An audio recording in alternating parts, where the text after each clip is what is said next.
This week on the sourdough trials, I make a double batch of dough and sourdough bagels. Did I try to do too much? I'll just tell you that mistakes were made.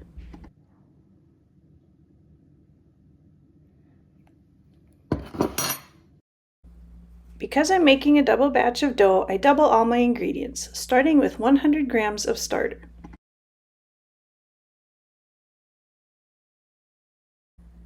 ,730 grams of water, 800 grams of bread flour, 200 grams of whole wheat flour, and 18 grams of salt.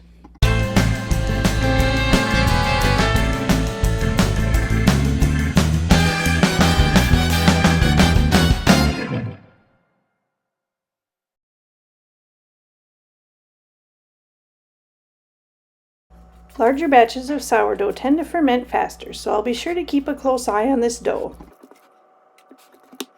You can see that it's very stretchy right out of the gate.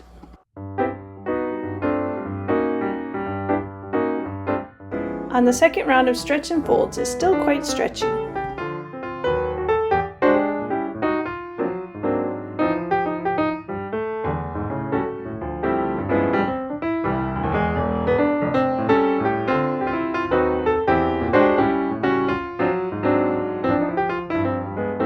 By the third round of stretch and folds, the dough still hasn't changed a lot.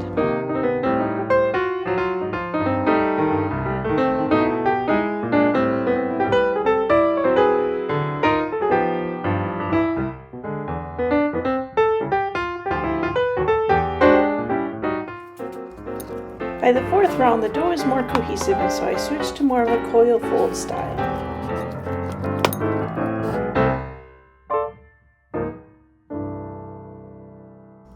I doubled my dough, but I'm halving the size, so I end up with 4 different loaves.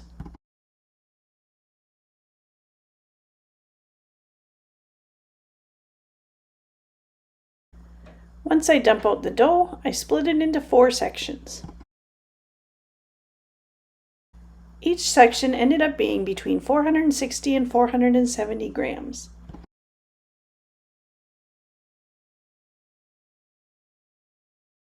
I worked each dough and then placed each in a banneton.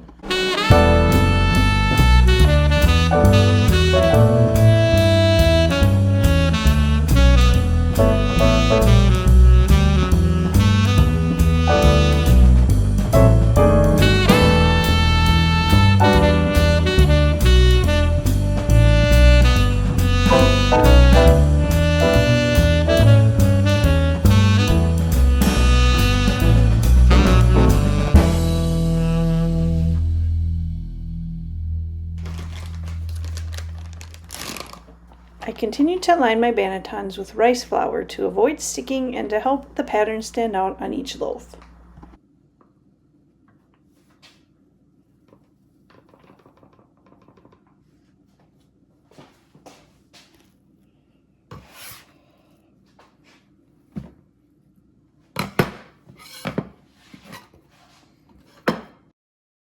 The first 2 loaves I left plain.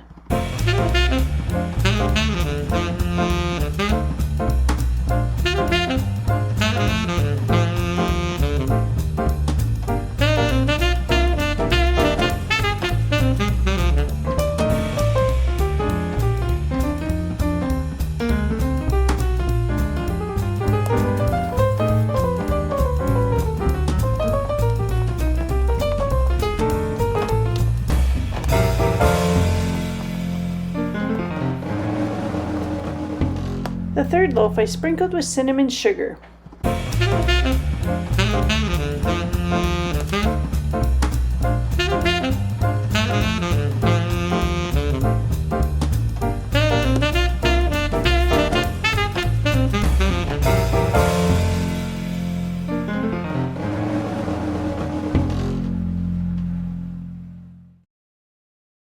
The last loaf I added Kalamata olives and feta cheese.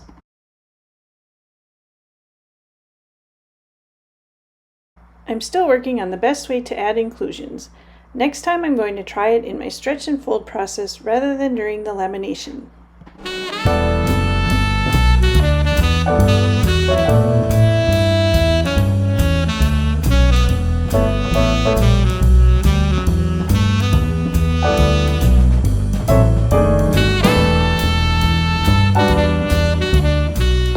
going to give each loaf a little extra love before I put them in the refrigerator overnight.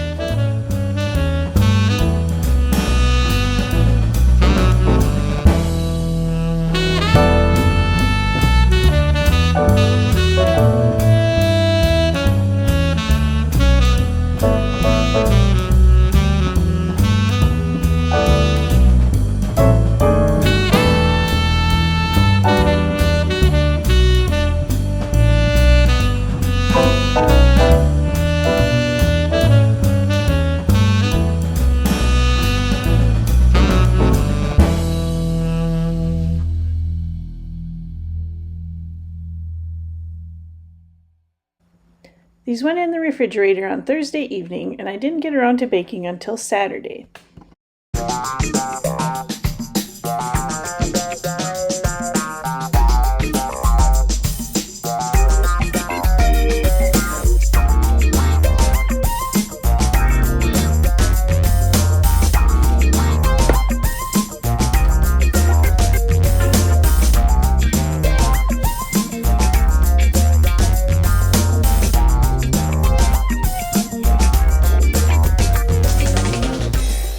Maybe someday I'll continue to work on my scoring technique.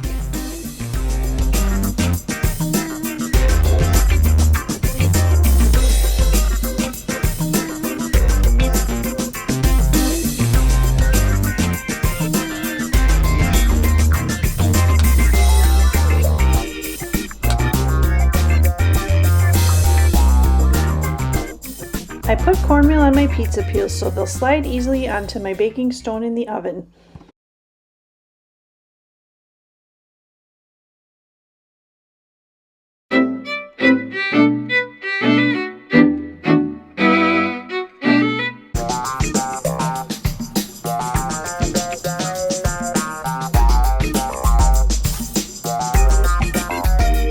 This is the cinnamon sugar loaf.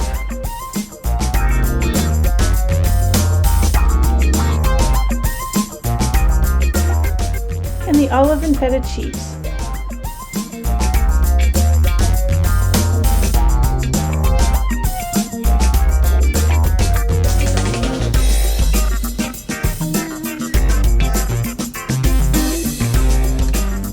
I baked all 4 loaves at the same time at 2 different levels in the oven.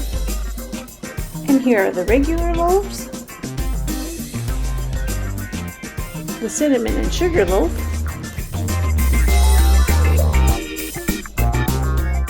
and the olive and feta cheese. For me, I think I like the bowl shape better than the batard for this smaller size. It got a better oven rise, and overall I just like the final product better.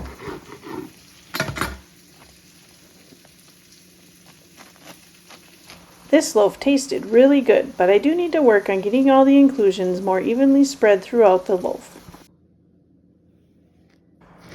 And the cinnamon sugar loaf was less of a swirl and more of a little swipe.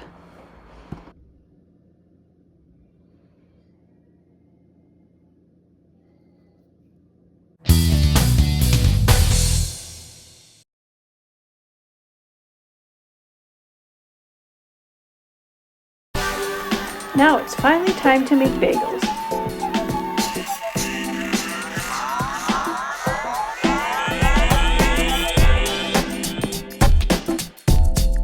Start with 150 grams of active sourdough starter.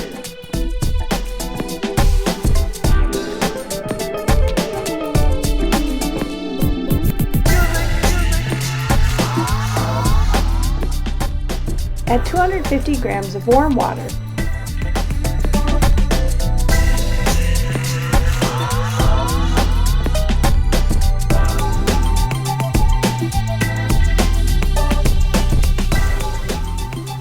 Add 24 grams of granulated sugar and whisk these first ingredients together.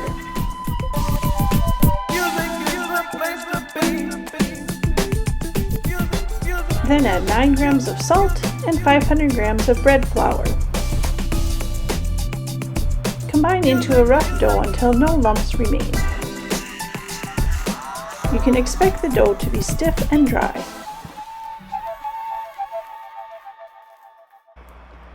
You may want to finish mixing the dough by hand to be sure that everything is incorporated.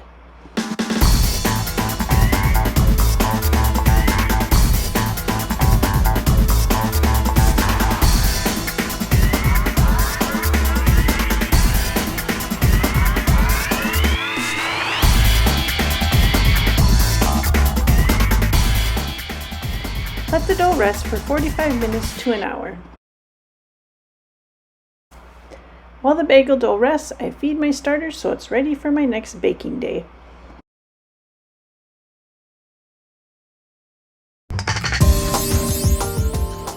After the dough has rested, form it into a cohesive ball, then cover with oiled plastic wrap and let rise for 8 to 10 hours or until about double.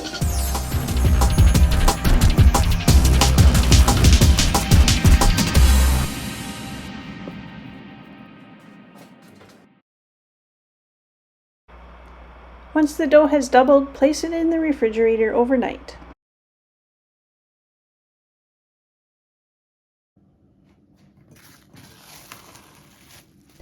You can see how much this dough rose over the 10 or 12 hours.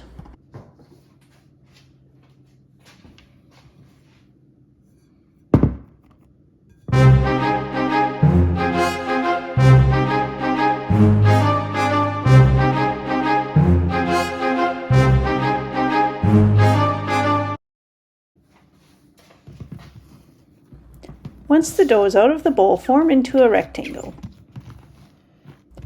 I found this dough nice to handle and easy to work with.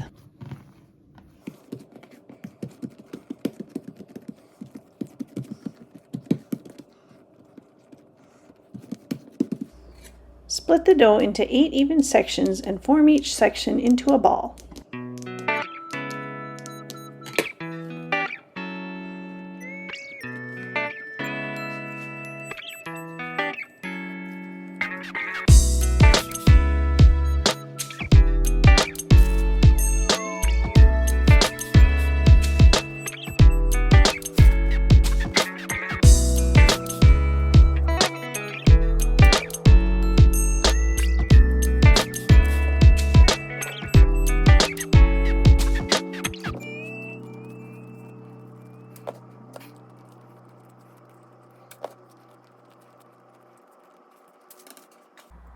Let the dough rest for 10 to 15 minutes.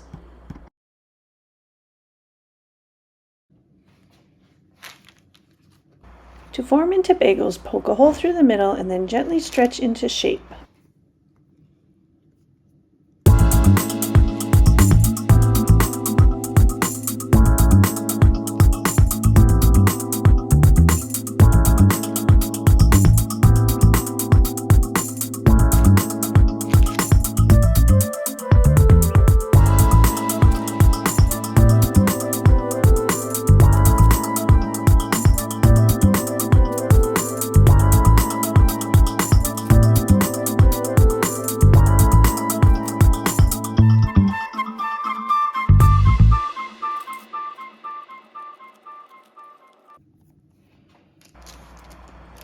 Cover with a damp towel and let rest for 15 to 20 minutes.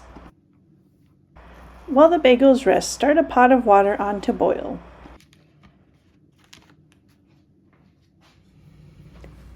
My water is boiling and it has 1 tablespoon of honey added to it.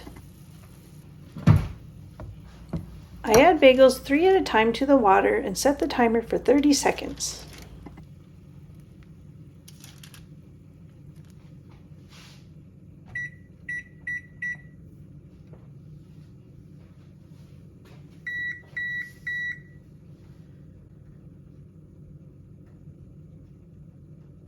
After 30 seconds, the bagels should rise to the top and be ready to be flipped.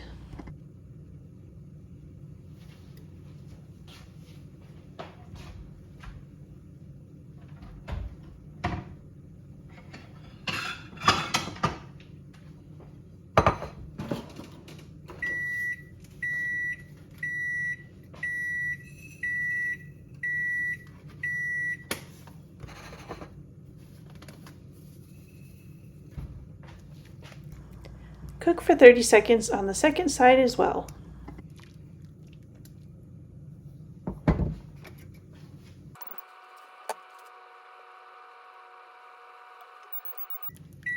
Remove from the pot and place back on the parchment-lined sheet pan.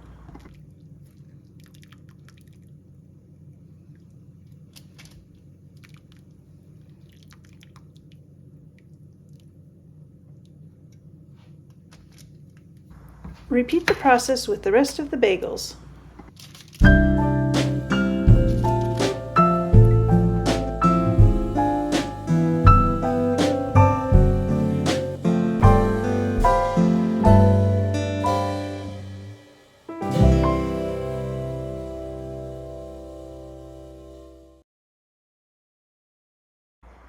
You can dip the bagels in whatever toppings you want. Here I try sesame seeds.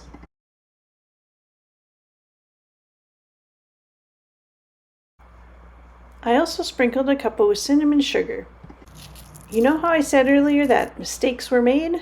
Here's the first mistake. When I took the bagels out of the boiling water, I should have flipped them over so the smooth side was on top. Instead, I left the bottom lumpy side face up. This is not a critical error, but it does affect what the final product looked like. The second mistake is that these were severely overbaked. I don't know what happened to the timer, if I didn't hear it or it didn't go off, but these baked for, I guess, at least 10 minutes over what they should have. I cut one open to see what it looked like inside, and it's still a little bit soft, and it kind of just feels like the bagel's been really toasted. We sampled a couple right away, and while they tasted good and were pretty chewy in the middle, they were very crispy and not great. I can see that these have a lot of potential, so I'm definitely going to try again.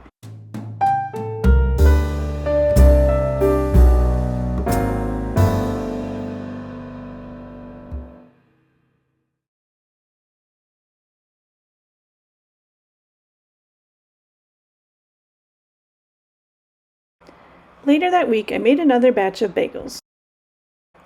I flipped them this time, coming out of the boiling water, so the lumpy side was on the bottom. Other than some blueberries that bled through, these also look a lot better. This time I made 3 blueberry bagels, 3 sesame seed bagels, and 2 plain. They were soft and chewy and really good.